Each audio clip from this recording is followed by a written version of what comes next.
बता के ई लोग हमके मरले बा। एक के देख रहे। तू लोगन के देख के हमरा सुसु ला गई। एक के देख रहे। बात पकड़ रहे।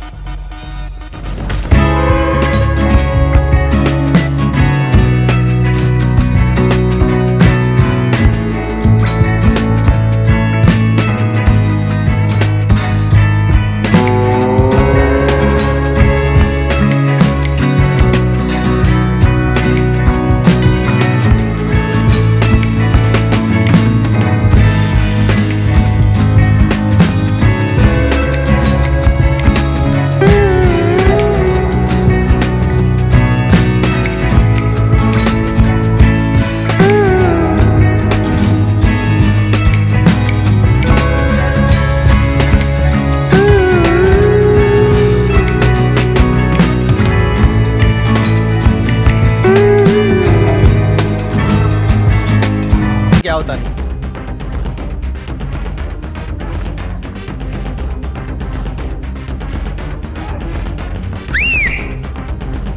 उरहल क्या हुआ? तूने क्या किया? दिल डिंग डांग डिंग डिंग डोला। क्या रे, भगा के इधर लाया?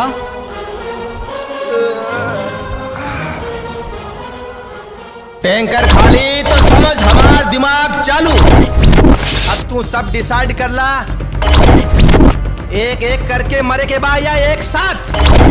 अरे यार निकल जा यहाँ से, नहीं तो पेट गिल्ली कर दे दिया।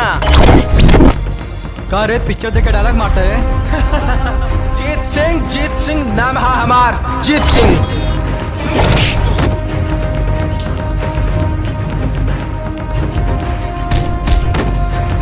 सेरा सेरा सेरा सेरा सेरा।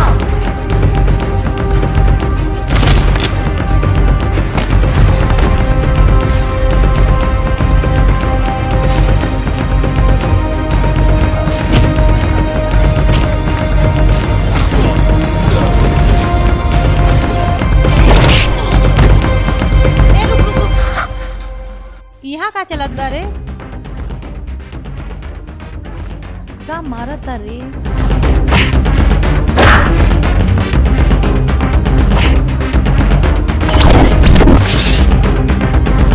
ई हमार हीरो बने के लायक बा।